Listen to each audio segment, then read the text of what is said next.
The badge hit the dirt as Officer Reeves backed away in shock. Just hours ago, he'd been laughing at an old man in a rusted truck. Now, surrounded by federal agents and facing the stern gaze of Lieutenant General Williams, he realized his career was hanging by a thread. Before we dive into this incredible story, let me know where you're watching from in the comments. If you believe everyone deserves to be treated with dignity, regardless of appearance or age, hit that like button and subscribe to hear more stories of justice served.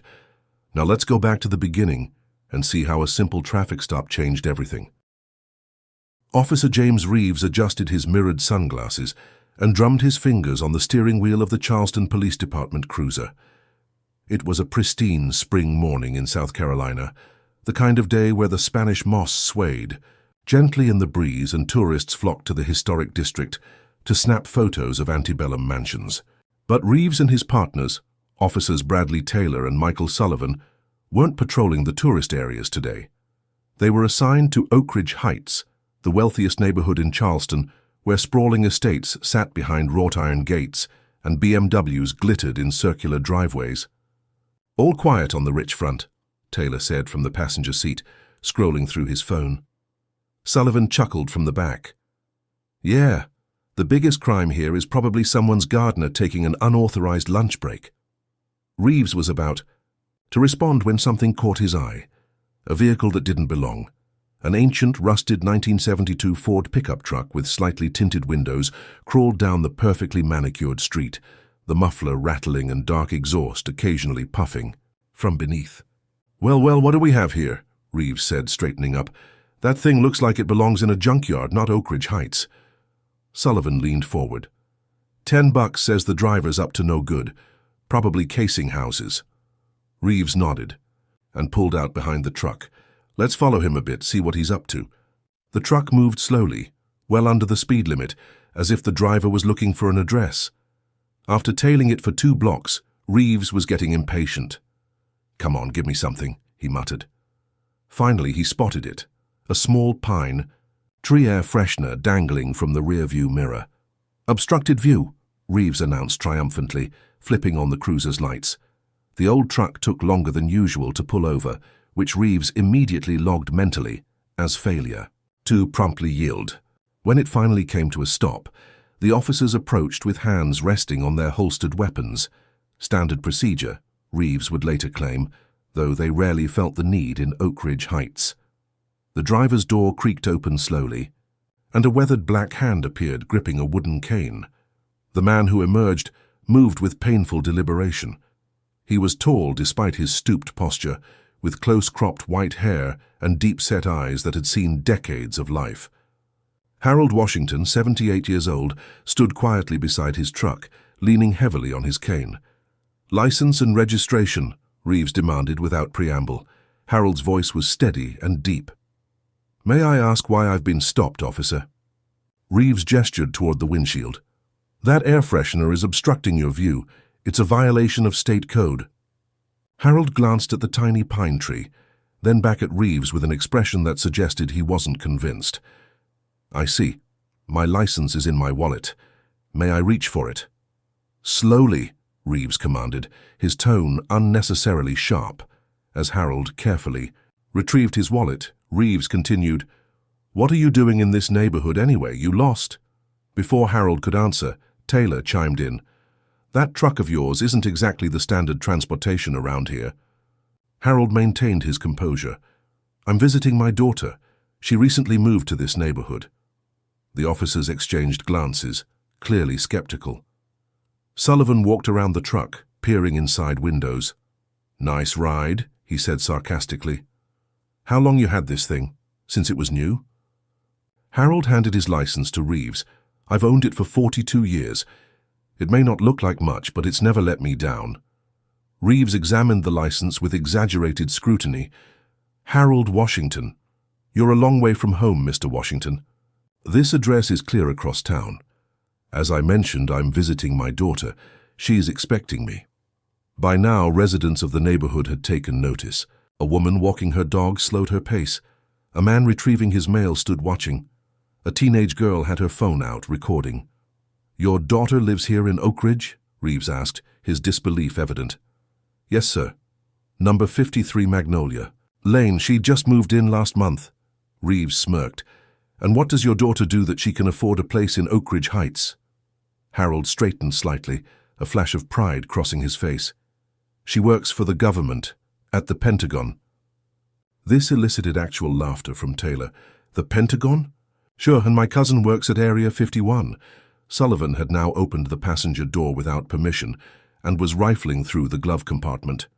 Officer, Harold said firmly, I haven't given consent for you to search my vehicle. Sullivan ignored him, pulling out registration papers and an old service manual. Reeves stepped closer to Harold, invading his personal space. Let me ask you something. This truck actually yours? You didn't maybe borrow it from someone? The implication was clear, and Harold's expression hardened. I've owned this truck since 1981. If you check the registration, my colleague is holding, you'll see that.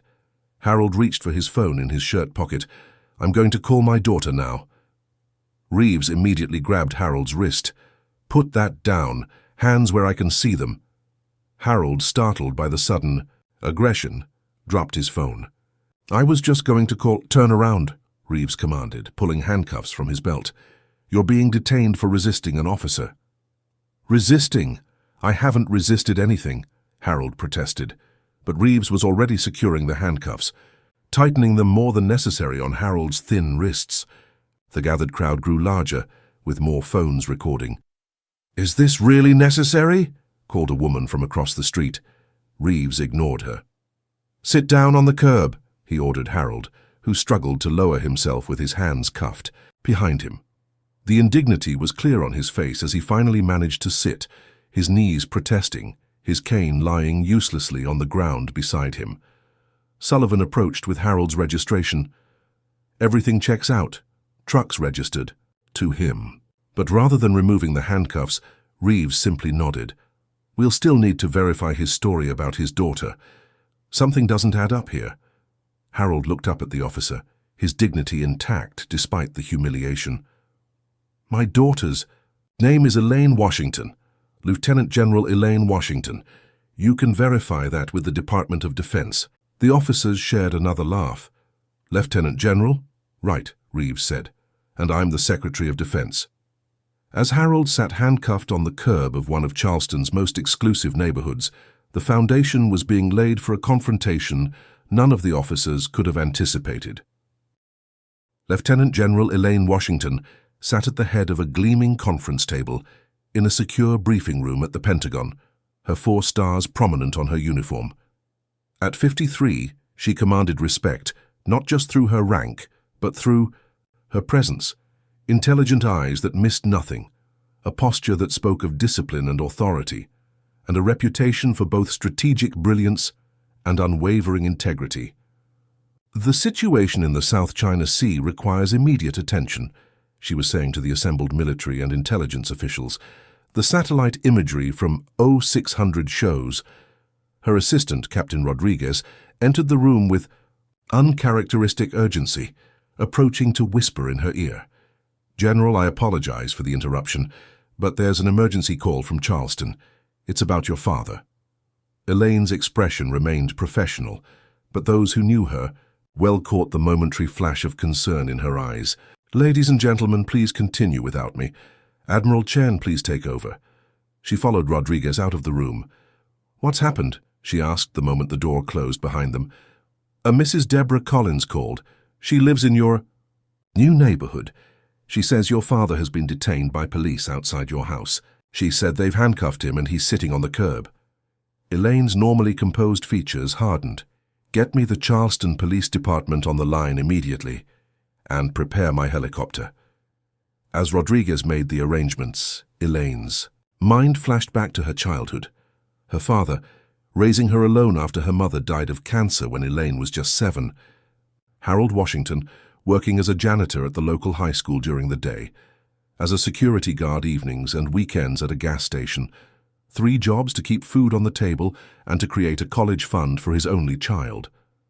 She remembered him coming home exhausted, but still finding energy to help with her homework, to attend every school event, to teach her about dignity and perseverance. "You're going to go further than I ever could," he'd told her repeatedly. "But never forget where you came from and who helped you get there." When she'd received her appointment to West Point, he'd cried with pride.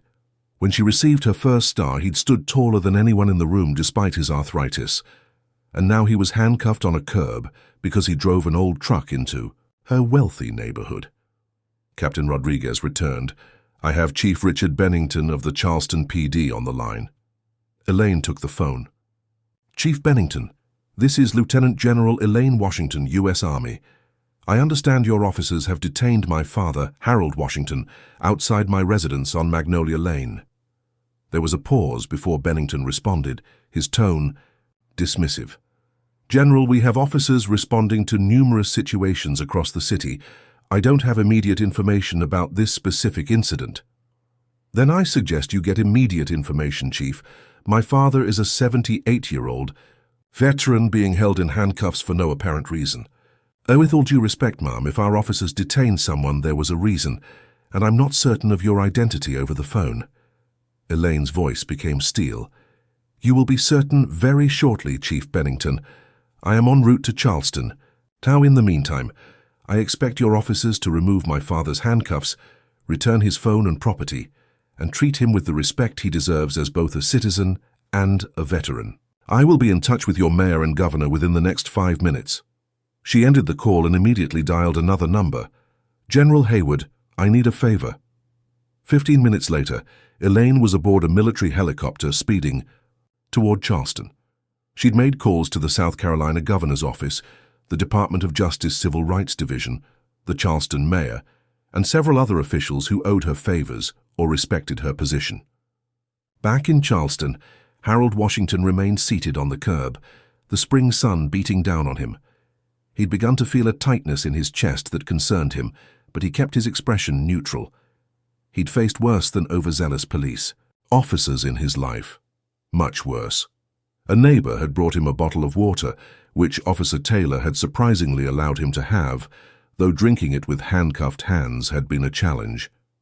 "My chest is feeling tight," Harold mentioned to Officer Taylor, who had momentarily shown a flicker of conscience.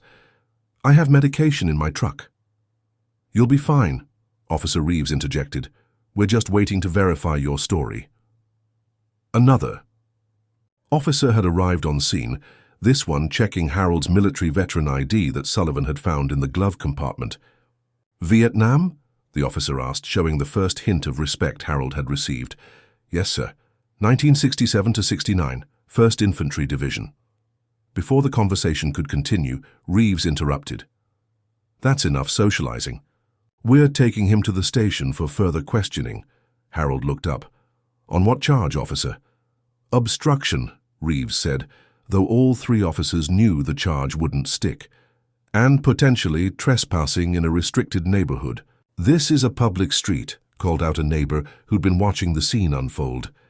"You can't arrest someone for driving down a public street." "Ma'am, step back, or you'll be arrested for interfering with police business," Reeves threatened. As they helped Harold to his feet, his chest pain intensified, but he said nothing. He'd experienced discrimination his entire life, from the segregated schools of his youth, to being passed over for promotions despite his qualifications, to being followed in stores well into his 70s. This was just one more indignity to endure. What he didn't know was that his daughter was on her way, and the officers who had so casually dismissed his story were about to face a storm they never saw coming. The patrol car's back seat was uncomfortably warm as Harold Washington sat with his hands still cuffed behind him.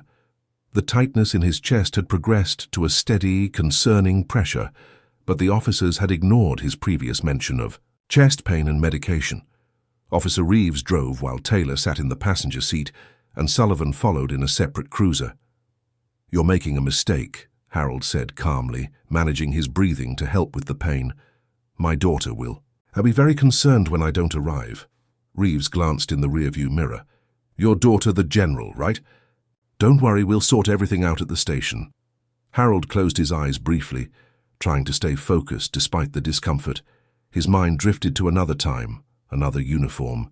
Vietnam, 1968. He'd been respected then, at least by those he served alongside. Staff Sergeant Harold Washington, who'd saved 3 men in his unit during an ambush outside Quezon. The army had needed black soldiers then, during a war so unpopular they couldn't fill the ranks with volunteers.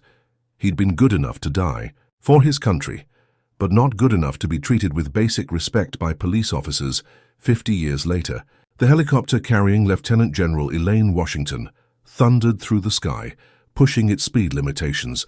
In the cabin, Elaine was on her satellite phone, orchestrating a response that grew by the minute.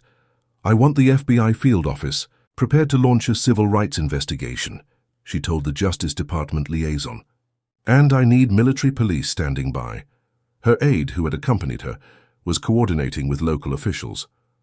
"The governor has instructed the state police commissioner to meet you at the landing site, General," he reported. "And we've got confirmation that your father is being transported to Charleston Central Precinct." Elaine nodded, her face a mask of controlled fury. "Contact General Rivera at the National Guard. I want a presence, not an intervention, but a presence." As the helicopter raced toward Charleston, Harold's past and present were colliding in ways he had tried to protect his daughter from. Throughout her childhood, he had shielded her from the worst of the discrimination he faced, wanting her to grow up believing she could achieve anything, but he had also prepared her for reality. "The world will judge you differently," he'd told her when she was 12, and came home crying after a teacher had ignored her raised hand while calling on white students. "You'll have to be twice as good to get half as far. It's not fair, but it's the truth, and you, my brilliant girl, are more than twice as good." That conversation had lit a fire in young Elaine that never dimmed. She'd graduated top of her class in high school, excelled at West Point, and risen through the Army ranks with a combination of strategic intelligence, leadership skill, and unflinching determination. Harold had never told her about the time he'd been beaten by police in 1963 for sitting at a whites-only lunch counter, or how he'd been passed over for the police academy despite scoring higher on the entrance exam than any other applicant that year, or the countless traffic stops where he'd been treated with suspicion rather than respect. He'd wanted her to soar without being weighed down by his burdens, but now his past and her present were about to collide. Back in the affluent neighborhood where the stop had occurred, a new police cruiser pulled up. Sergeant Tamara Wilson, a 15-year veteran of the Charleston PD, stepped out and surveyed the scene. Several neighbors were still gathered, talking animatedly about what they'd witnessed. Wilson approached the group. "I'm Sergeant Wilson. Can someone tell me what happened here?" A middle-aged white woman stepped forward. "They arrested an elderly man for no reason. He was just sitting in his truck looking for an address. They put him in handcuffs even though he wasn't resisting at all. He said he was visiting his daughter," added another neighbor. "Said she worked at the Pentagon and they laughed at him." Wilson frowned. "Did anyone get video?" Several people held up their phones. "I recorded the whole thing," said a college-aged girl. They were so disrespectful, calling his truck a piece of junk and acting like he didn't belong here. Wilson took down their contact information. "Please send those videos to this email address." "Did anyone catch the officers' names or badge numbers?" As she gathered information, Wilson's radio crackled. "All units be advised, we have a situation developing at Central Precinct. Military personnel inbound. Repeat, military personnel inbound to Central Precinct." Wilson raised her eyebrows and returned to her cruiser to check the computer. The system showed that Officers Reeves, Taylor, and Sullivan had initiated a stop for an obstructed windshield view, then added charges of obstruction and resisting. The subject was identified as Harold Washington, 78, with no prior arrests. As she read further, Wilson noticed something that made her blood run cold. The address that Washington had given as his destination matched property records for a home recently purchased by a Lieutenant General Elaine Washington. "Oh my God," Wilson muttered, grabbing her radio. "Central, this is Sergeant Wilson. I need to speak to Chief Bennington immediately. We have a serious situation developing." "What do you think? Was Officer Reeves justified in his treatment of Harold Washington, or did he abuse his authority? Comment number 1 if you believe the officers were completely out of line, or number 2 if you think they were just doing their job.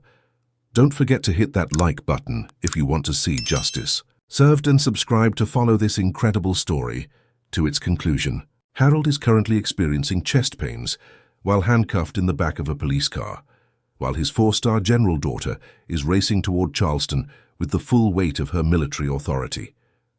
Will she arrive in time to prevent a tragedy? And what consequences will the officers face for their actions? Stay tuned. Officer Reeves was halfway to the precinct when he heard Harold's labored breathing from the back seat. Glancing in the rearview mirror, he saw the elderly man's face contorted in pain, his forehead beaded with sweat despite the air conditioning. "Hey, you okay back there?" Taylor asked, turning to look at their detainee. Harold could barely speak through the crushing pressure in his chest. "Can't breathe. Heart. Medication. In truck." Taylor looked at Reeves. "Maybe we should call an ambulance." "He's fine," Reeves insisted, though uncertainty had crept into his voice, probably just acting to get out of trouble. But when Harold slumped sideways in the seat, his eyes rolling back, even Reeves couldn't deny the severity of the situation. "Dispatch, this is Unit 17. We need medical assistance at Palmetto Avenue and West Street. Detainee experiencing possible cardiac event." Within minutes, an ambulance wailed to a stop beside them. The paramedics, a young black woman and an older white man, rushed to the patrol car. "How long has he been like this?" the female paramedic demanded as her partner opened the car door. "Just happened," Reeves claimed, though Taylor shot him, a look that suggested otherwise. "He's handcuffed?" the male paramedic asked incredulously. "Remove them now."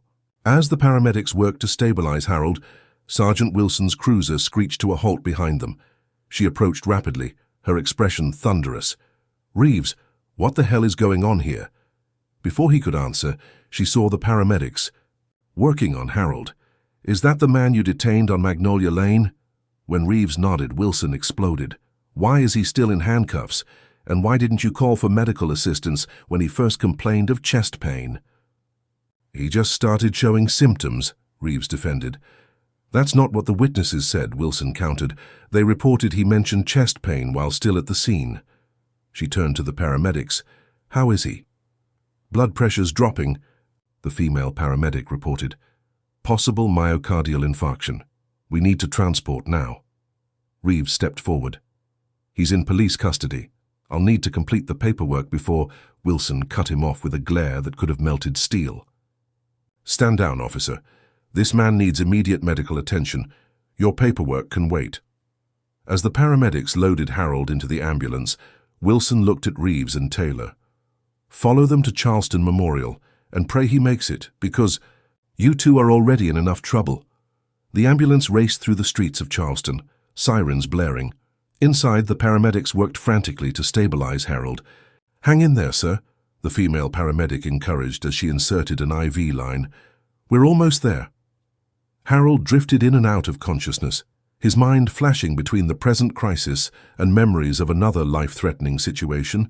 Decades ago, Vietnam, 1968, the jungle thick with humidity and danger. The ambush had come without warning, cutting down 2 men instantly. Harold had dragged 3 wounded soldiers to safety, ignoring the bullet that had grazed his own arm. He'd been awarded the Silver Star for his actions that day. Now, as the darkness threatened to envelop him again, he wondered if his daughter knew what was happening. At Charleston Memorial Hospital, the emergency team was waiting when the ambulance arrived. 78-year-old male, possible MI. BP 90/60 and dropping, reported the paramedic, as they transferred Harold to a hospital gurney. Dr. Angela Freeman, the emergency department chief, took one look at Harold and started barking orders. "Get him to Cardiac 1. I want an EKG, cardiac enzymes, and prep the cath lab." As the medical team rushed Harold through the double doors, officers Reeves and Taylor attempted to follow. Dr. Freeman stopped them with a raised hand. "You two can wait out here. He's in police custody," Reeves insisted. "We need to maintain—" "He's in my custody now," Dr. Freeman interrupted, her tone brooking no argument. "Unless you want to explain to the medical board why you interfered with emergency treatment of a cardiac patient." In the treatment room, nurses efficiently cut away Harold's shirt, attached monitoring equipment, and inserted additional IV lines. The EKG confirmed what Dr. Freeman suspected. Harold was having a heart attack. As the team worked to stabilize him, a nurse going through his wallet for identification found something unexpected. "Dr. Freeman, you should see this." She handed over a weathered military ID card. Freeman glanced at it, then looked more closely. Vietnam veteran, Silver Star recipient, Purple Heart. She looked up at the unconscious man with newfound respect, then noticed the officers watching through the window. "Close those blinds," she ordered a nurse, "and call the VA hospital. Tell them we have one of their decorated veterans in crisis." Outside in the waiting area, Officer Taylor paced nervously. "This is bad, man. Really bad." Reeves sat stone-faced, typing on his department laptop. "What are you doing?" Taylor asked. "Completing my report," Reeves replied, "making sure everything's properly documented." Taylor looked over his shoulder and frowned. "That's not how it happened. You're saying he was argumentative and refused to comply with instructions." "That's my recollection of events," Reeves said flatly. "I suggest you get your own report in order." Taylor stepped back, troubled by his partner's willingness to falsify information, even as the man they'd detained fought for his life. The hospital's administrative director approached them, her expression severe. "Officers, I'm Dr. Angela Freeman, Chief of Emergency Medicine. Mr. Washington has suffered a significant cardiac event that was likely exacerbated by stress and delayed medical attention." "Is he going to make it?" Taylor asked, genuine concern in his voice. "We're doing everything we can," Dr. Freeman replied, "but I want to be clear. This situation will be thoroughly documented, including the delay in seeking medical assistance after the patient reported chest pain." She fixed Reeves with a pointed stare. "The hospital has already been contacted by the Department of Justice, the Governor's Office, and military personnel regarding this patient. I suggest you prepare yourselves accordingly." As she walked away, Reeves and Taylor exchanged alarmed glances. Outside the hospital, news vans were beginning to arrive. Cell phone videos of Harold's detention had gone viral on social media, with hashtags like "Nearmuch driving while black" and "Respect our veterans" trending nationally. Inside the cardiac care unit, Harold Washington had been stabilized but remained unconscious. A nurse checking his military records made another discovery. "He's not just any veteran," she told Dr. Freeman. "He's a Silver Star recipient for valor in Vietnam, saved 3 men in his unit during an ambush, and he was a POW for 6 months. Dr. Freeman looked at the elderly man with renewed respect. "Make sure that information gets to the hospital administrator and our media relations team. This man is a hero, and he deserves to be treated as such." As the hospital staff worked to save Harold's life, they were unaware that a military helicopter was minutes away from landing, carrying a daughter determined to get justice for her father. The sleek military helicopter descended onto the landing pad at Charleston International Airport with precision, its rotors slowing as the door slid open. Lieutenant General Elaine Washington emerged in full dress uniform, 4 stars glinting. On her shoulders, her face a study in controlled fury.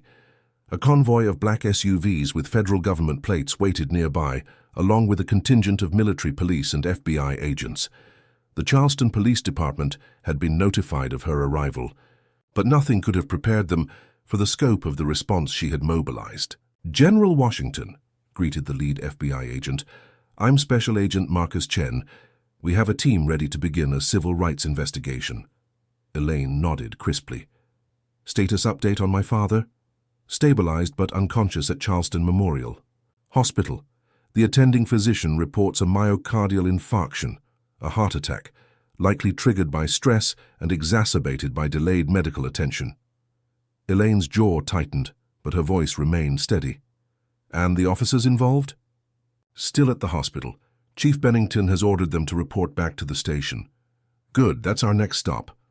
As Elaine's convoy departed the airport across town, Police Chief Richard Bennington was experiencing the worst day of his 27-year career. His phone hadn't stopped ringing for the past hour. Calls from the mayor, the governor, the state attorney general, and even a United States senator. The videos of Harold Washington's detention had spread across social media like wildfire. and the revelation that he was both a decorated veteran and the father of a 4-star general had turned a routine traffic stop into a national incident. Bennington had already reviewed the body camera footage from all 3 officers, and what he saw had made him physically ill. The casual disrespect, the unnecessary handcuffing, the dismissal of Harold's complaint about chest pain, it was, all there, documented in high definition. When his assistant announced that Lieutenant General Washington's convoy was 10 minutes out, Bennington called the 3 officers back to the station immediately. "What exactly did I do wrong?" Reeves demanded when he arrived at the chief's office. "I followed procedure for a traffic stop." Bennington slammed the folder in his hand onto the desk. "You followed procedure? You handcuffed a 78-year-old man with no criminal record for having an air freshener in his windshield. You ignored his complaint about chest pain. You laughed when he told you his daughter was a general." Officers Taylor and Sullivan stood silently, Taylor looking ashamed while Sullivan stared at the floor. "The 3 of you have created a public relations nightmare and potentially exposed this department to the largest civil rights lawsuit in its history, not to mention the fact that the man you detained could have died in your custody." Before Reeves could respond, Bennington's phone rang. "They're here," his assistant said simply. At Charleston Memorial Hospital, Dr. Freeman was checking Harold's vital signs when a commotion outside the room caught her attention. The hospital corridor had filled with military personnel and federal agents, creating a secure perimeter. Through their midst walked a woman whose bearing alone would have commanded attention even without the 4 stars on her uniform. "I'm Lieutenant General Elaine Washington," she said, her voice steady but tight with emotion. "I'm here to see my father, Harold Washington." Dr. Freeman stepped forward. "General Washington, I'm Dr. Angela Freeman, Chief of Emergency Medicine. Your father has suffered a myocardial infarction, a heart attack. We've stabilized him, but he remains unconscious. The next 24 hours will be critical." Elaine nodded, her professional demeanor momentarily cracking as she asked, "May I see him?" Dr. Freeman led her into the room where Harold lay connected to monitors and IV lines. Despite her military discipline, Elaine couldn't suppress a small gasp at the sight of her strong, dignified father looking so vulnerable. She approached the bed and gently took his hand. "I'm here, Dad," she whispered. "You're going to be okay." To Dr. Freeman she asked, "What's his prognosis?" "Guarded but positive. The heart attack was serious, but we were able to intervene quickly enough to prevent catastrophic damage. His age is a concern, but he appears to be in otherwise good physical condition." "So he walks 2 miles every day," Elaine said softly.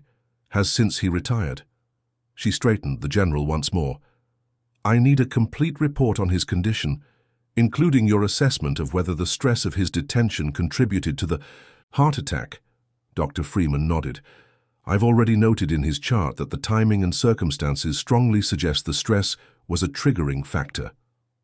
As they spoke, Sergeant Tamara Wilson arrived at the hospital room, stopping respectfully at the door. "General Washington? I'm Sergeant Wilson, Charleston PD. I was one of the responding officers after your father was detained." Elaine turned, her expression guarded. "Were you involved in his initial detention, Sergeant?" "No, ma'am. I arrived afterward and found the situation concerning. I ordered the officers to seek medical attention when I learned your father had complained of chest pain." Elaine studied the sergeant for a moment before nodding. "Thank you for your intervention, Sergeant. It may have saved his life." "I'm sorry it wasn't sooner," Wilson said sincerely. "I've provided my body camera footage and witness statements to both our Internal Affairs Division and the FBI agents you brought with you."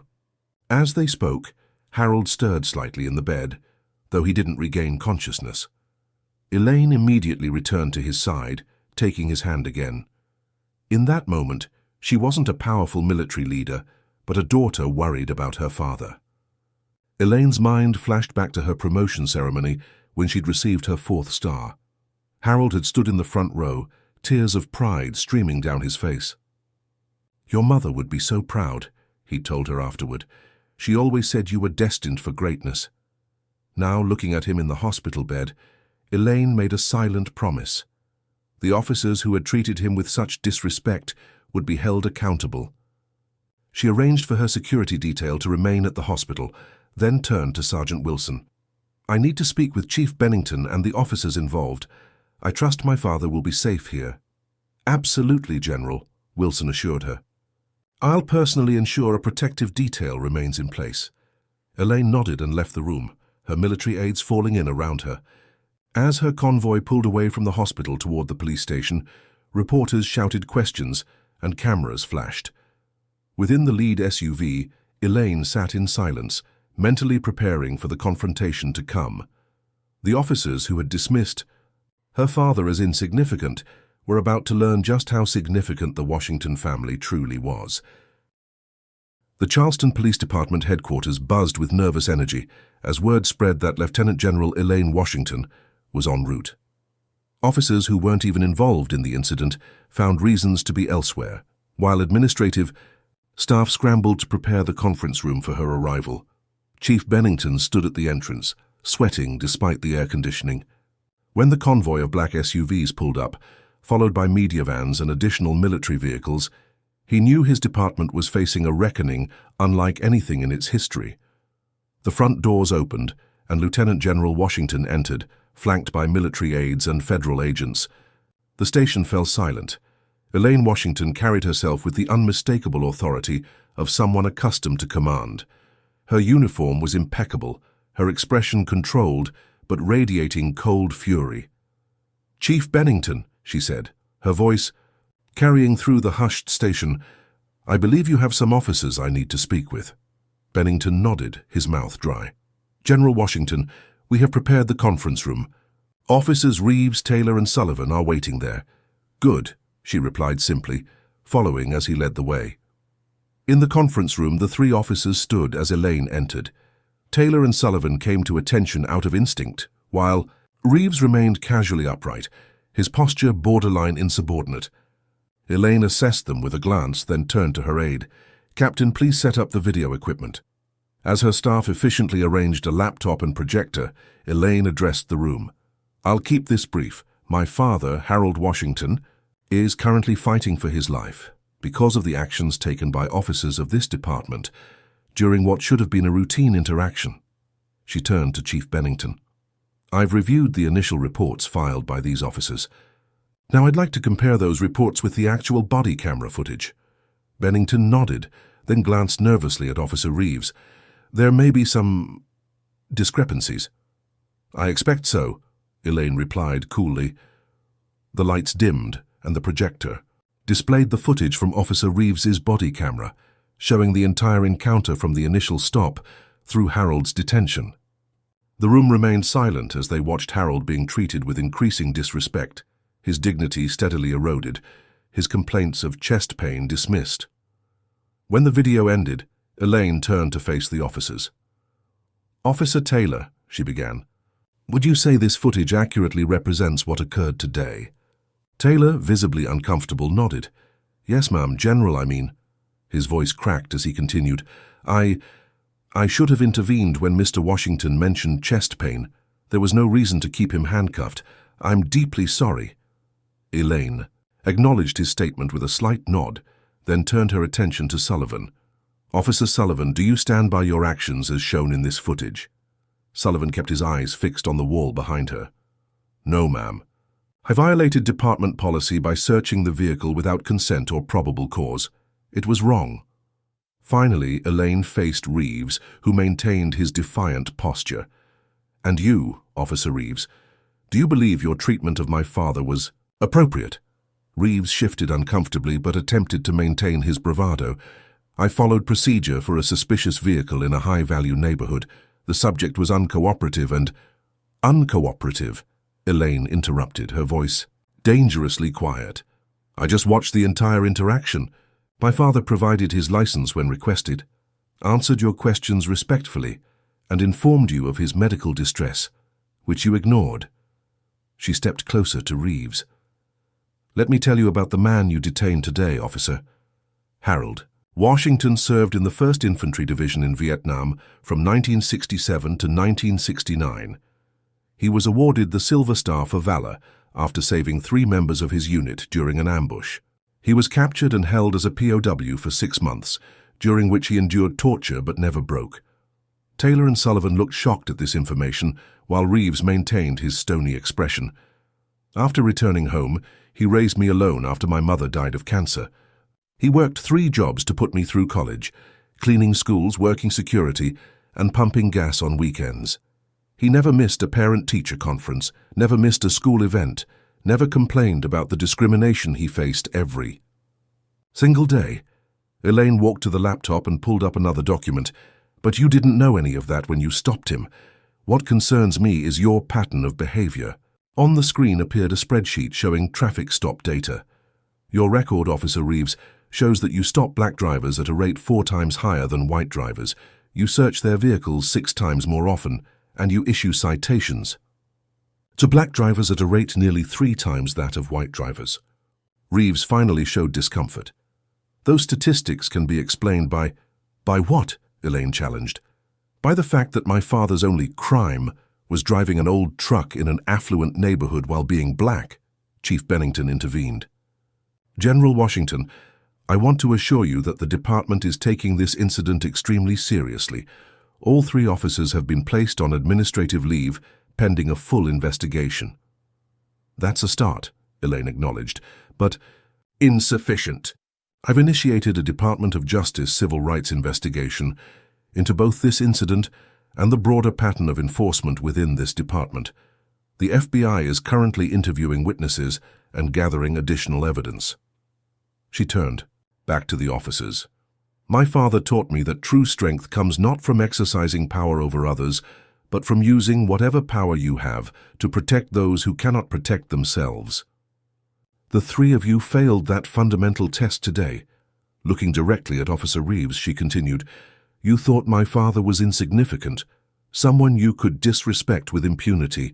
You were wrong.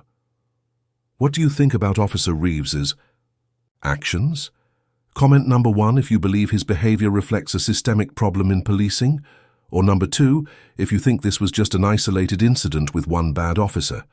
Hit that like button if you believe accountability is essential in law enforcement, and subscribe to see how this confrontation concludes. The body camera footage has now been viewed by everyone in the room, clearly contradicting Officer Reeves's report. Will he finally acknowledge his wrongdoing? And what consequences will the officers face for their treatment of Harold Washington? Keep watching to find out. By morning, Harold Washington's story had exploded across the nation. Major news networks led with headlines like Decorated Vietnam Vet Suffers Heart Attack After Police Harassment and 4-Star General's Father Profiled by Charleston PD. Social media platforms were flooded with the hashtags Justice for Harold and Driving While Black, accompanied by clips from the officers' body cameras that had somehow leaked to the press. Outside Charleston Memorial Hospital, a media encampment had formed, with reporters delivering live updates on Harold's condition.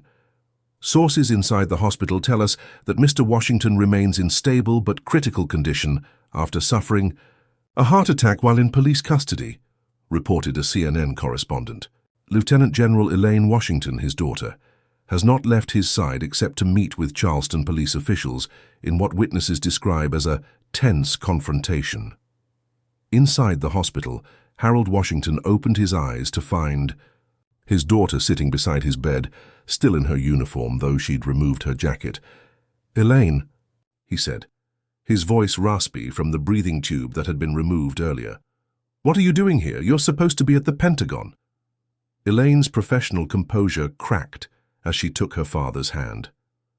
"You think I wouldn't come when my father needs me?" "All this fuss over an old man and his truck," Harold said, attempting a smile despite his weakness. "How bad is it, Doctor?" Dr. Freeman, who was checking his vital signs, answered honestly, "You suffered a significant myocardial infarction, a heart attack. The next few days will be critical for your recovery, but the fact that you're awake and alert is very encouraging." As Dr. Freeman left the room, Elaine's expression grew serious. "Dad, why didn't you tell me about how they treated you when they first pulled you over?" "Mrs. Collins from across the street called me, not you," Harold sighed. "I didn't want to burden you with something I've dealt with my whole life. You have important work to do." Nothing is more important than you, Elaine insisted. And this isn't something you should have to deal with in 2025 or ever. Harold looked at his daughter, this powerful woman who commanded thousands, who sat in meetings with the Joint Chiefs and the President, and saw the same determined little girl who had once promised to fix everything when he'd been passed over for a promotion because of his race. Some things change slowly, he said softly, but they do change, look at you. Before Elaine could respond, a nurse appeared at the door. General Washington, there's a news conference starting outside. The mayor and police chief are speaking about your father's case. Elaine turned to the television in the corner, which was already tuned to a local news channel. Charleston's mayor stood at a podium surrounded by microphones, with Chief Bennington looking uncomfortable beside him. The city of Charleston deeply regrets the incident involving Mr. Harold Washington, the mayor was saying. We are committed to a full and transparent investigation of the officer's conduct, and appropriate disciplinary action will be taken. As the press conference continued, Harold watched with a mixture of surprise and weariness. He'd seen promises of change before, heard the same reassuring words from officials who wanted to quiet the storm of bad publicity, but this time felt different. This time his daughter was involved. Across town, Officer Bradley Taylor sat in his apartment watching the same press conference. The events of the previous day had shaken him to his core. He'd joined the police force to help people, to make a difference in his community. But somewhere along the way he'd fallen into patterns he now recognized as prejudiced and harmful. When his phone rang with a request for an interview from the local ABC affiliate, he surprised himself by agreeing. 2 hours later, Taylor sat across from a reporter, no longer in uniform but in civilian clothes that made him look younger and more vulnerable. I failed to uphold my oath yesterday, he said, his voice thick with emotion. I watched a fellow officer disrespect a decorated veteran, ignore his medical distress and violate his civil rights, and I did nothing to stop it. I can't take that back, but I can acknowledge it was wrong and I can commit to doing better. The interview went viral within hours, with some praising Taylor's honesty while others condemned him for not intervening sooner. Meanwhile, Officer Sullivan submitted his resignation from the force. I can no longer serve in good conscience, his letter stated. Yesterday's events forced me to confront uncomfortable truths about biases within myself and within the department. Officer Reeves, however, remained defiant. When approached by a reporter outside his home, he lashed out. This is a witch hunt, he declared. We were doing our jobs, maintaining safety in a high-value neighborhood. If Washington had simply complied without argument, none of this would have happened. The clip of his unapologetic response spread rapidly, further inflaming public sentiment against him. The police union, which had initially issued a statement supporting the officers' actions, quickly reversed course. The behavior displayed in the body camera footage does not represent the values of law enforcement professionals. Their new statement read, "We support a thorough investigation and appropriate accountability." By the afternoon, the Department of Justice had officially announced a civil rights investigation into both the specific incident and the broader patterns of enforcement within the Charleston Police Department. No citizen should face discrimination or harassment based on their race, the Attorney General stated in a press release, and no veteran who served this country should be treated with anything less than the utmost respect. Back at the hospital, Harold was gaining strength, though doctors insisted he remain for observation. As evening approached, he made an unexpected request. "I want to speak with them," he told Elaine, "the officers who stopped me." Elaine looked surprised. "Why would you want to do that, after how they treated you?" Harold's expression was thoughtful. "I've spent my life facing people who judged me based on the color of my skin. Sometimes the only way forward is through direct conversation." "Dad, you don't owe them anything," Elaine protested. "This isn't about what I owe them," Harold replied. "It's about what I owe myself, and what I owe the young men and women who will come after me. Change happens one person at a time, one conversation at a time." Seeing the determination in her father's eyes, the same determination she'd inherited, Elaine nodded. "I'll arrange it, but on your terms, not theirs." As night fell over Charleston, the city remained in turmoil, with peaceful protesters gathering outside the police department and supportive well-wishers maintaining a vigil at the hospital. Harold Washington, watching the coverage from his hospital bed, felt a complex mixture of emotions, sadness that such incidents still occurred, hope that his experience might lead to meaningful change, and pride in his daughter's fierce advocacy. What he couldn't have anticipated was the profound impact his next request would have, not just on the officers involved, but on the community as a whole. The hospital conference room had been arranged with care, comfortable chairs, privacy, and medical equipment nearby, in case Harold needed assistance. At his insistence, no lawyers were present, no recording devices, just 4 men and the truth between them. Elaine had objected strenuously but ultimately respected her father's wishes, though she waited just outside ready to intervene if necessary. Officer Taylor arrived first, dressed in civilian clothes, his expression a mixture of shame and nervousness. He approached Harold's wheelchair with obvious trepidation. "Mr. Washington," he began, his voice unsteady, "I don't know what to say, except that I'm deeply sorry for how you were treated." Harold gestured to the chair across from him. "Sit down, son, we have things to discuss." Officer Sullivan entered next, also in civilian clothes, unable to meet Harold's eyes at first. "Thank you for agreeing to see us, sir," he said quietly. "I don't deserve your time, but I appreciate it." Harold nodded. "Take a seat, Officer Sullivan." The tension in the room was palpable when Officer Reeves finally appeared, still in uniform despite being on administrative leave, his posture defensive. Unlike the others, he offered no immediate apology. "Mr. Washington," he said stiffly. Harold studied him for a moment. "Officer Reeves, please join us." For several seconds, silence filled the room. Then Harold spoke, his voice steady despite his recent health crisis. "I'll be 79 next month. In my lifetime, I've seen change that once seemed impossible. I've seen laws change, systems change, but the hardest thing to change is what's in people's hearts." He looked at each officer in turn. "I didn't ask you here for apologies, though I appreciate the ones I've received. I asked you here because I want you to know me as a person, not as a stereotype or a statistic." Harold reached for a small photo album that Elaine had brought from his home. "This was my wife, Marjorie," he said, showing them a photograph of a beautiful young black woman with a bright smile. "She died of cancer when Elaine was 7. After that, it was just the two of Phi." Thus, he turned the page. "This is me in Vietnam, 1968, 1st Infantry Division." Taylor leaned forward, genuinely interested. "My grandfather served in Vietnam, 25th Infantry." Harold nodded. "Good men in that unit. This photo was taken 2 days before we were ambushed outside Khe Sanh. 3 of my squad didn't make it. I managed to pull 3 others to safety." Sullivan looked up, surprise evident on his face. "You're the one with the silver star. They told us about that afterward." "Yes," Harold confirmed, "though when I came home, that medal didn't stop me from being refused service at restaurants or followed around stores." He turned more pages, showing photographs of Elaine growing up. Her high school graduation, her West Point ceremony, her promotions through the military ranks.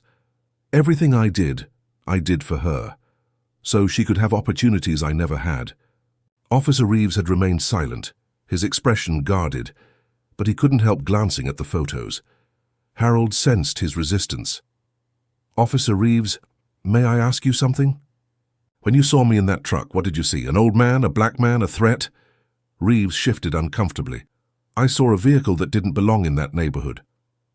"And you assumed I didn't belong there either," Harold said, not as an accusation but as a simple statement of fact. "Let me ask you this. Have you ever been judged based on appearances alone, before you had a chance to speak or explain yourself?" Something flickered in Reeves's eyes. A memory, perhaps, or a recognition. But he remained silent. Harold continued turning pages in the album until he reached a faded photograph of several soldiers. "This was my unit," he explained. "Diverse group. We had to trust each other with our lives, regardless of race." He pointed to a young white soldier in the corner of the photo. "This was Jimmy Carpenter from Georgia. I pulled him out of a burning transport after we hit a mine." Harold looked directly at Reeves. His family sent me Christmas cards every year until he passed in 2010. His nephew became a police officer in Atlanta. Reeves leaned forward slightly, his defensive posture softening almost imperceptibly. Carpenter, he repeated. My mother's maiden name was Carpenter. Where was she from? Harold asked. Georgia originally, small town called Millerville. Harold's eyes widened slightly. Jimmy was from Millerville. He studied Reeves more carefully. What was your mother's father's name? James, Reeves replied, now clearly engaged. Everyone called him Jimmy. The room fell silent as the implications sank in. Harold spoke first. Your Uncle Jimmy and I served together. I pulled him from that transport. Reeves stared at the photograph, then at Harold, his carefully constructed worldview visibly crumbling. That's not possible. The world is smaller than we think, Officer Reeves, Harold said gently, and we're all more connected than we realize. Taylor and Sullivan watched in amazement as Reeves struggled to reconcile this new information with his previous assumptions. Harold continued, I don't want vengeance, Officer Reeves. What I want is for you to see me, to really see me as a human being with a life, a history, a family, just like you. He turned to include all three officers. What happened to me happens to black people every day, many without the platform or protection that my daughter's position provides. Most don't get news coverage or Justice Department investigations when they're treated unfairly. Sullivan spoke up. I've already resigned from the force. I can't continue in a job where I'm part of the problem, and I'm committed to speaking out about what happened, Taylor added, to use this experience to help change the culture. Harold nodded. Those are personal choices, and I respect them, but change also needs to happen from within systems, not just from outside them. He looked at Reeves. Officer Reeves, I don't know what you'll choose to do after today, but I hope you'll remember this conversation, and the next time you stop someone who looks like me, I hope you'll see them as an individual with their own story. Reeves remained silent for several moments, then finally spoke. My uncle used to tell stories about Vietnam, about a black sergeant who saved his life. He said he owed everything to that man. He looked at the photograph again. That was you. Yes, Harold confirmed, and now our paths have crossed again in a very different way. I don't know what to say, Reeves admitted, his defiance finally cracking. Except, I'm sorry, truly sorry. Harold extended his hand. After a moment's hesitation, Reeves took it. Thank you, Harold said simply. Now the real work begins. As the meeting concluded, Elaine entered the room, surprised to find a very different atmosphere than she'd expected. She watched as each officer shook her father's hand before leaving, even Reeves, whose transformation was visible in his demeanor. When they were alone, she asked, What happened in here? Harold smiled tiredly. Just a reminder that change is possible, one heart at a time. Outside the hospital, reporters clamored for details about the meeting, but all three officers declined to comment, each lost in their own thoughts about how a single traffic stop had altered the course of their lives forever.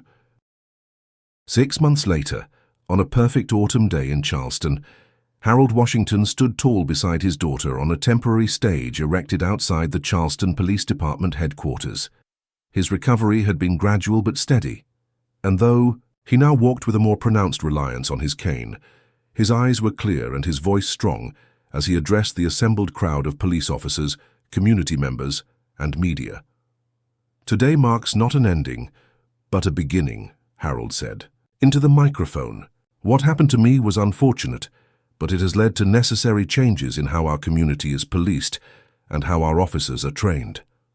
Behind him sat Chief Bennington, several city officials, and, surprisingly, former officers Taylor and Sullivan. Officer Reeves was not present, having been terminated from the force after a disciplinary hearing revealed a pattern of biased enforcement actions. He had fought his dismissal until the complete body camera footage was released publicly, after which he withdrew his appeal and moved away from Charleston. The changes within the Charleston Police Department had been substantial. Every officer had undergone mandatory bias training developed with input from civil rights organizations and community leaders. New protocols had been implemented for medical emergencies during police encounters. Most significantly, a civilian oversight board had been established with real authority to review complaints and recommend disciplinary action. Former Officer Taylor had become an unexpected advocate for police reform, traveling to departments across the country to share his experience and the lessons he had learned. "I was complicit in a system that allowed discrimination to flourish," he often said in his presentations. "My silence made me part of the problem." Sullivan had found purpose working with veteran groups, building bridges between former military personnel and law enforcement agencies. His first-hand understanding of both worlds made him uniquely qualified to foster mutual respect and cooperation.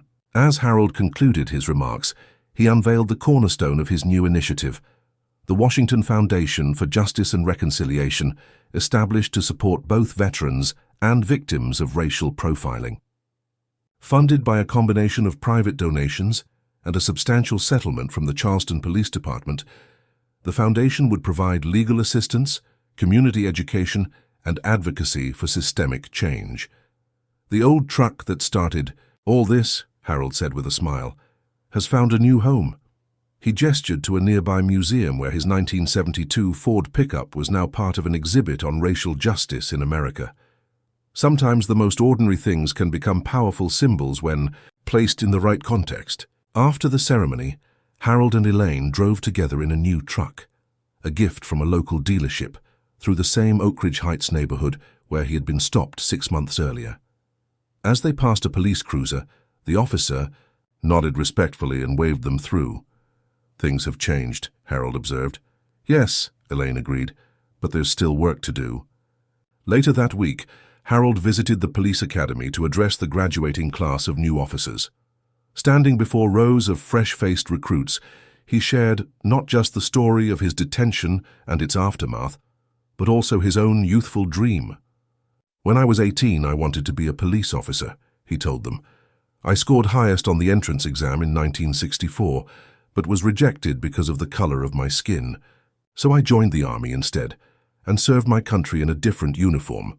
The cadets listened in respectful silence as he continued, "Today, you have an opportunity I never had, to serve and protect all citizens equally, with dignity and respect. Your badge is not just a symbol of authority, it's a symbol of trust. Honor that trust every day with every person you encounter."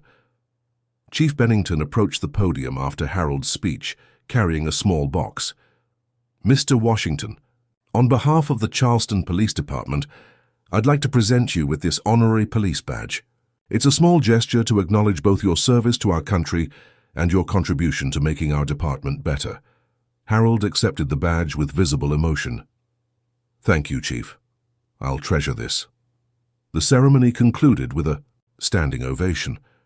But perhaps the most meaningful moment came afterward, when Harold met with a group of young black men from a local community center, including a former troublemaker named Deshawn, who had been inspired by Harold's story to apply to the police academy.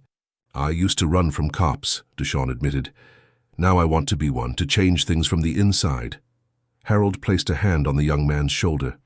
"That's how real change happens, when those who have experienced injustice work to create justice." As sunset painted the Charleston sky in brilliant oranges and purples, Harold sat on the porch of his daughter's Oak Ridge Heights home, reflecting on the journey of the past 6 months.